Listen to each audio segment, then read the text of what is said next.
তারেক রহমানের স্বদেশ প্রত্যাবর্তনের যে সংবর্ধনা অনুষ্ঠান সেটি কিন্তু এখানে এই জায়গাতে সেটি হবে এবং আমরা এই জায়গায় কিন্তু এখন অসংখ্য মানুষকে দেখতে পাচ্ছি। বলা যায় যে তারেক রহমান আসার একদিন আগে কিন্তু অনেকটা জনসমুদ্রে পরিণত হয়েছে রাজধানীর ৩০০ ফিট সড়ক।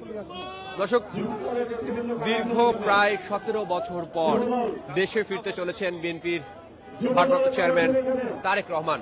আর এই তারেক রহমানের আশাকে কেন্দ্র করে কিন্তু আমরা বিএনপির নেতা কর্মীদের মধ্যে এক ধরনের উল্লাস দেখতে পাচ্ছি, বাঁধ ভাঙা উল্লাস। এবং আমরা আপনাদেরকে গত ২ দিন ধরেই কিন্তু দেখিয়েছি যে নেতা কর্মীরা রাজধানীর ৩০০ ফিট সড়কে অবস্থান নিয়েছে। আজও তার ব্যতিক্রম নয়, কিন্তু আজ সকাল থেকে কিন্তু আমরা নেতা কর্মীদের উপচে পড়া ভিড় দেখতে পাচ্ছি। দর্শক, আমরা যেমনটা আপনাদেরকে দেখানোর চেষ্টা করছিলাম যে দূর দূরান্ত থেকে বাংলাদেশের বিভিন্ন প্রান্ত থেকে কিন্তু ছুটে এসেছেন নেতা কর্মীরা, যারা তারেক রহমানকে ভালোবাসেন, তারেক রহমানের অনুসারী। তারা সকলেই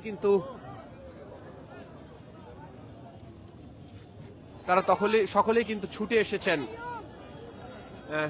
এবং কেউ বা সেলফি তুলছেন এই মঞ্চের সামনে, যেই মঞ্চ থেকেই বক্তৃতা দিবেন বিএনপির ভারপ্রাপ্ত চেয়ারম্যান তারেক রহমান।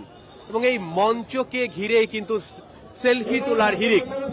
আপনাদেরকে একটু যদি দেখাই যে কাল এই মঞ্চে দাঁড়িয়ে কিন্তু বক্তৃতা দিবেন তারেক রহমান এবং এই মঞ্চের সামনে কিন্তু সেলফি তোলার হিড়িক আমরা দেখতে পাচ্ছি যে এই মঞ্চের সাথে মানুষজন সেলফি তুলছেন এবং আপনাদেরকে ডেইলি সানে সরাসরি দেখানোর চেষ্টা করছি। এবং আজকে এত বেশি মানুষের উপস্থিতি আমরা দেখতে পাচ্ছি যে আইন শৃঙ্খলা বাহিনী কিন্তু পরিস্থিতি নিয়ন্ত্রণে হিমশিম খাচ্ছে। আপনারা দেখছেন যে ৩০০ ফিট সড়ক দিয়ে কিন্তু গাড়ি ঠিকমতো যাতায়াত করতে পারছে না মানুষের উপচে পড়া ভিড়ের কারণে। এবং ডেইলি সানে আপনাদেরকে সরাসরি দেখানোর চেষ্টা করছি। বিএনপির পক্ষ থেকে বারবার কিন্তু মাইকে অনুরোধ করা হচ্ছে যেন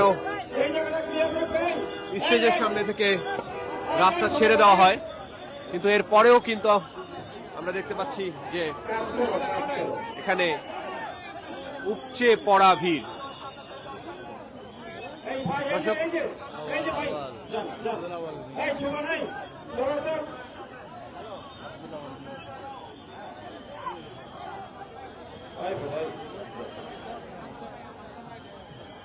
সেই সাথে আমরা কিন্তু আব্দুল্লাহ মিন্টুকেও দেখতে পাচ্ছি এই জায়গায় এসেছেন মঞ্চ পরিদর্শনে। এবং দর্শক, সময় যত গড়াচ্ছে এগিয়ে আসছে তারেক রহমানের দেশে ফেরার সময় এবং মানুষের ভিড়ও কিন্তু বাড়ছে। আমরা সকালবেলা যেমনটা দেখেছিলাম সেই তুলনায় এখন কিন্তু নেতাকর্মীদের উপচে পড়া ভিড় দেখতে পাচ্ছি এবং আপনাদেরকে ডেইলি সানে দেখানোর চেষ্টা করছি।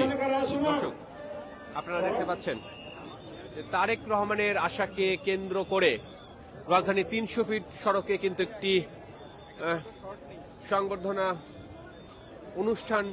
অনুষ্ঠানের আয়োজন করা হয়েছে এবং এই জায়গায় কিন্তু কি মঞ্চ তৈরি করা হয়েছে।